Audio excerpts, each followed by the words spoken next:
This is the Work at Home Heroes podcast. Your host, Caitlin Pyle, digs deep with people from all over the world who make money from home. Get ready to wake up to a world of possibility for freedom, flexibility, and a life you'll love. Well, hey, everybody. Welcome back to another episode of the Work at Home Heroes podcast. I'm here with Bridgette Klein, and she is the marketing guru for Willory, which is a 100% remote HR and payroll staffing consulting firm based in Northeast Ohio. Bridgette's been working from home for the past 3 years. It's afforded her the opportunity to be more involved in her young daughter's life and still pursue a career she's passionate about with a company that she loves. And it's very unique because on Work at Home Heroes podcast, we've been focusing a lot on people who are freelancers, working from home, starting their own business, doing blogging, all kinds of different things. Bridgette works for a company full-time from home. And so we're really excited to have you on the show. Welcome to the show, Bridgette. Thank you. I'm so excited to be on the podcast. And where are you calling in with us? We're not in the same room. So where are you? I am currently outside of Cleveland, Ohio. Today, it's not actually snowy and bitter cold. It's rainy and gray, which is about our weather 40% of the time. Nice. So it's a good average day outside of Cleveland there. It's pretty sunny here in Orlando. I'm in Orlando at the moment. I'm heading to San Diego next week, so I think it's going to be a little cooler there, but it's February at the time of this recording, and we've got some sunshine, but it was really cloudy yesterday. So it's so unpredictable in Florida. So enough about the weather. Let's talk a little bit more about what you do as a marketing guru for Willory. Yeah. So I am in charge of our entire marketing, pretty much everything that relates to marketing. And what that includes, and it really kind of starts with our brand reputation. That's one of the most important things we have is our reputation, whether that's personal or professional or a little bit of both. And so we focus on maintaining that reputation within the marketplace. So through that, we attend conferences and we attend association events. And then, of course, our digital presence is key to that. So within that, I manage our social media, our email marketing, our newly implemented CRM. And then I also help to manage just day-to-day events within our team. You know, every interaction we have is a little bit of marketing. And so I just make sure our team has the right points to say to their clients or their prospects, that they are handling each interaction with care and consideration. I love it. And it sounds like you enjoy what you do, right? I do. I love it. You know, a few years ago, I probably would have questioned if I loved what I was doing, but finding the right organization and the right people can just kind of, you know, it reinforces that what you're initially passionate about and sometimes get pulled down into other things can just reinforce that passion. Yeah, definitely. And I'm really curious about what your life looked like before you started working from home. You've been with Willory for 3 years now, right? What kind of job did you have before that? And what did your life look like? So I was working in marketing communications for a regional museum. And when I started there, it was about a 30-minute drive. Towards the end, we moved further away to about a 50-minute drive. And that drive was just awful. I hated the drive. I mean, I can't say enough bad things about that, including I got in a car accident one day. And now on the rare chance I have to take that commute, it brings like panic attacks to me. But the office was just your traditional nonprofit museum atmosphere where surprisingly it was very structured. And I struggled, I think, within cubicle style office because it didn't bring inspiration and there wasn't as much customization and it never quite felt comfortable to me. And then I'm also a person who loves to talk. And so I think people themselves distract me. It always felt full of distraction, but also I didn't love where I was. Yeah. So it sounds like when you saw that job opening with Willory that you were like, this is great. Is that what you thought? What was it like when you saw that job offer? So I had really been wanting to get into some kind of virtual work environment. I knew that it could really just make a difference in how I approached everything. And I was confident that I could do it. So I'd been looking and kind of figuring everything out. I had actually left my previous job to focus on grad school, applied to the Willory job. And I don't think I actually realized it was a virtual opportunity, but I just loved the job description, the way the company represented itself on its website. So I applied. I had a phone interview with the owner of the company, and he said something like, "Oh, well, this job's 100% virtual. Did you know that?" I'm like, "Oh, I don't think I did, but that is so exciting because that's what I wanted." Wow. So when you applied, you didn't know, and to find out, wow, that's like a great surprise. Yes. I love it. So I know people are curious about your position and like how much you can actually earn working full time from home with a company. So if you don't mind me asking, Bridgette, how much are they paying you to do your full time job? Yeah. So I am salaried, and I think, and this sounds so bad, but I just got a raise, so I'm not 100% sure, but around the $52,000 mark each year with bonus potential. Very, very cool. That's nothing to shake a stick at. I mean, that is some serious money, and you're doing some serious work solving some serious problems, which we all know in the Work at Home Heroes community that solving problems is what makes money, whether you do it for a company or whether you do it for, other small businesses, whether you do it for parents, whatever, you're solving problems, you're making money. Yeah. And so we're just excited to meet somebody who's doing that for a company full time from home. And I think that's great that more companies are offering opportunities like that too, because it really does save them money and that they have less overhead. They don't have to buy your office supplies and stuff like that. You've already got your computer, things like that. It just works out better. And that's just the trend. That's the way things are going. More and more companies are trying to take advantage of that because it does help them. And they're kind of, unsubscribing from the previous culture, I guess it's societal norm that everybody has to go to work and be chained to a desk from 8 to 5. You have to have 8 full hours of work every day. And the reality is people just aren't that productive when they're in that kind of environment all day. And it sounds like outdated office with the data technology was probably not feeding your soul the way that being able to work in your own environment is. That's really what it's all about. But when you're getting started, Bridgette, I'm curious, did you have challenges mentally, emotionally, when you were starting your work at home job? Was because a lot of people are like, oh, I couldn't concentrate sitting in front of a computer that long, or, I get distracted easily. What kind of challenges came up for you? So I think the biggest challenge was at the time, my husband and I moved in with my sister-in-law for a couple months. We wanted to leave the apartment life behind and we wanted to buy a house, but we just wanted to create a little bit more buffer financially. And she had just bought a house, wanted to kind of build up her savings. And so working from home, I think that was the biggest shock. My office was in the dining room. Not having a dedicated space initially was huge. And so when we went to buy our house, I was very adamant. I need a dedicated office space because that's how I'm going to be the most productive. Initially, when I was in the dining room, it felt a little like I was always out of place. And so that was a struggle. Now, even though I have a dedicated office, I am able to sometimes, I move through the house as the sun hits different rooms. I try and capture it, but I always know I have the office to come back to. It doesn't matter what it looks like. It's my space. Yeah, I think it's a great attitude. And it really is just how you feel comfortable and what works for you and what helps you get the work done. And so do you miss the human interaction at all, or? I think there are some days where I feel it more than others. I go to Starbucks every single morning. They know who I am. Like my husband, anytime he goes in there with me, he just makes fun of me because they know what's going on. And in a way, they're almost like that water cooler coworker aspect for me. And then, we try and get together as a team, whether it's for team trainings or just socializing, because you can miss out on that. And I know you mentioned in another podcast, but you really have to focus on building in those interactions so you don't become too socially awkward. Yes. From home. And being dedicated to continuing relationships is important.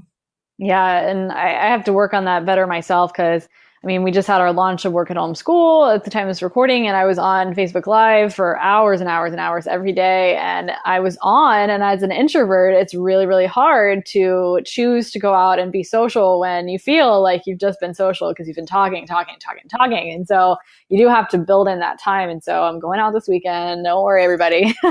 So you mentioned your husband, and when I introduced you, we talked about your young daughter. Let's backtrack a little bit and just talk about more about what your life looks like in general. You don't have to tell us how old you are or anything like that, but I know that people are curious because that kind of stuff gets used as an excuse all the time. Well, my husband has this kind of job, so I can't work at home. Or I have a kid, so I can't work at home. So let's talk about what some people would call excuses and why they're not excuses. Tell us about your family. My husband has a very traditional in-office job where he works 8-ish to 5. He can have a flexible schedule, when he needs it to be. And they're a great organization, but they don't have that work from home mentality, and which shocks me that more companies don't. You can do so much more from home. But I have a 3-year-old, or an almost 3-year-old, and for the first 18 months of her life, she was home with me part-time. So I was able to really bond with her in a way that had I been in a traditional office setting, I wouldn't have, and I would have missed out. And then around the 18-month mark, it just became important for both of us to put her in school full time. I think she needed a structure and a schedule, that she was going to school, every day and interacting with other kids. And I just needed that break from feeling like I was constantly doing 2 things at once and feeling like I wasn't the best at either. And so I love, the random day where she's home because they have a day off. I can be with her, I can get work done, and it's flexible. Those are great. But when it was a constant, it was a struggle. Yeah, I can imagine. And so just listening to you, you got this full-time job, you have a 3-year-old daughter. There went your excuses, everybody. A 3-year-old and she's working at home full-time. I love it. What about your husband? So you said he has a very traditional job. And so what did he think when you got this completely virtual position? I think he looked at me, I think it was right after I got the job offer, and he said, "Do you think this is a real company?"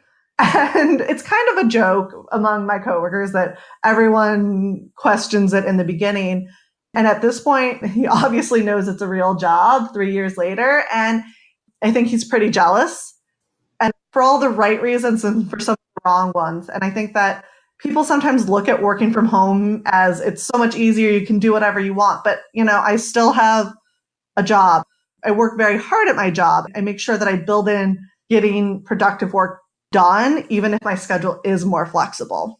Yeah, I think that's really important, because a lot of people, they do have that misconceived notion that you're just in your pajamas all the time, which maybe you are. Nobody's going to know, but that is easy. And so that's why we're messaging with the Work at Home Heroes community is that it's work, people. It's not a 4-letter word we should be afraid of. And that work can often be fun. Solving people's problems is fun, especially when you start to see the results and see the money coming in. You have potential for getting bonuses. And so I bet that that's really exciting for you, to work hard and to actually put your skills to work every day instead of, just kind of taking it easy. And I mean, days that I do take time off because I'm an introvert and I have to recharge. And so when I take time off, I sometimes get bored and I'm like, man, why do I ever take time off? Because it's when I am really busy, it's I really need a break. But then when I have that break, I get bored. And so it's this double-edged sword. It's I want to be busy, but when I'm not busy, I'm bored and I want to be busy again. It's how do you balance that? So well, let's talk about that a little bit. Let's talk about balance and your routine and stuff like that.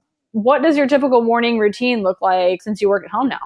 So I think it depends slightly. My husband and I believe in balance in parenting.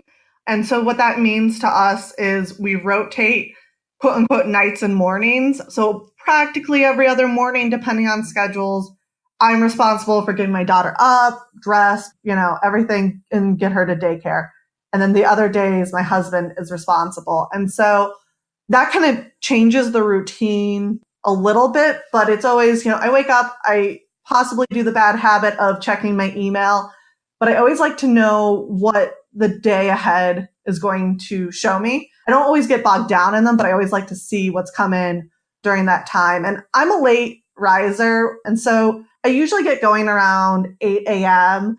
If it's my morning with my daughter, I take her to daycare, then I go to get my coffee, and then I get home. And from there, I usually try and review my to-do list. I do some journaling just to kind of set the day with positive intention. And from there, I do try and prioritize what tasks are happening when. So 11 a.m. every day, I am updating our website. And I know that that's coming. I know what I need to do and when I need to do it. And then because we are virtual, we are a team, we have a lot of conference calls, and you don't have that just dropping into the office. So sometimes I can feel like I'm on the phone all day, but it really is always productive. I typically work until between 5 and 6. Some days I'm responsible for getting my daughter from daycare. Other days my husband does it. We come home, we focus on having dinner and being a family together, usually from 5:30 until she's going to bed around 8 p.m. now. And that's just focused on the three of us typically. And then after that time, I'll usually put in, a little bit more work time just because I feel like I work better sometimes a little bit later. And that's what's so great is I'm able to put in time when I'm most productive.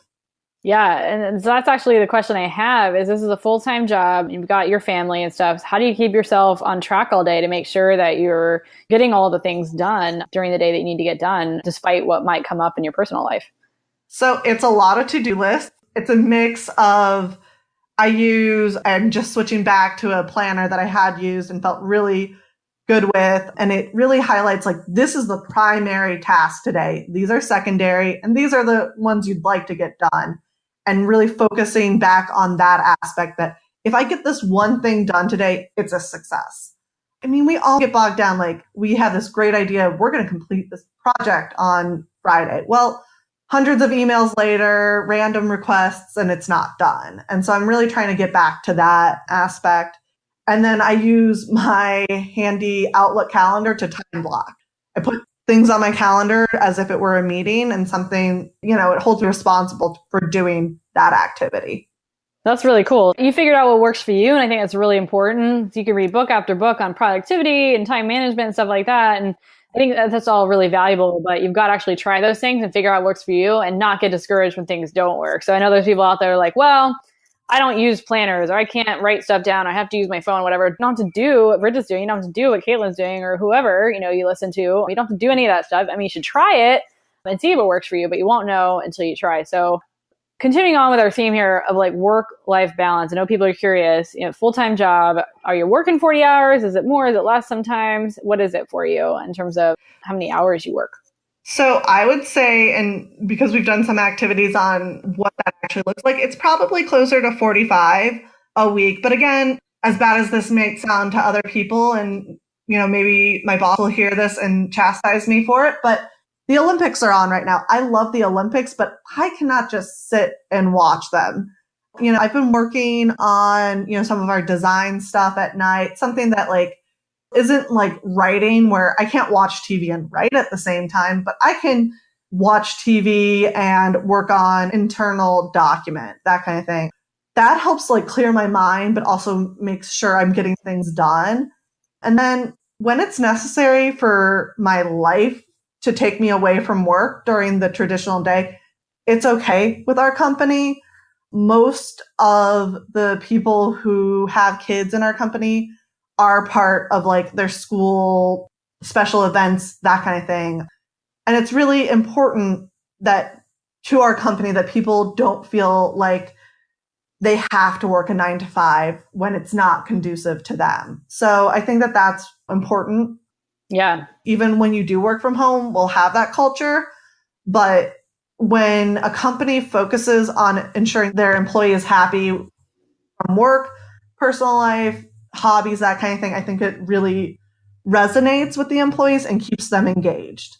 Yeah, I really like that. And it sounds like Willory has an excellent culture and not already has that. And we give our applicants for the podcast, people are interested in being on the show. We give you guys the opportunity to ask a question. You actually asked a very relevant question to some of the stuff we've been talking about in the last 10 minutes or so. And the question you asked was, how do you manage interpersonal relationships when they aren't face-to-face? So I wanted to go ahead and answer that while we're here on the podcast so other people can benefit from the answer. And to be honest, when I first read that question, I thought to myself, I'm not the best person to answer because I'm not an extrovert. I'm not great at socializing. I mean, I do like to socialize, but sometimes it's hard for me to get started. And really the hardest part is getting started, right? And anything that we do, and maybe anything that we're not always looking forward to, it's sometimes hard to get started, but then you get that momentum going. And you know how we say, you don't get traction without action. You don't get motivation without momentum. So you've got to start moving to get results. And the same thing goes with your interpersonal relationships. And so, and I have struggled with this so much and having my own virtual company, and we've got a team, and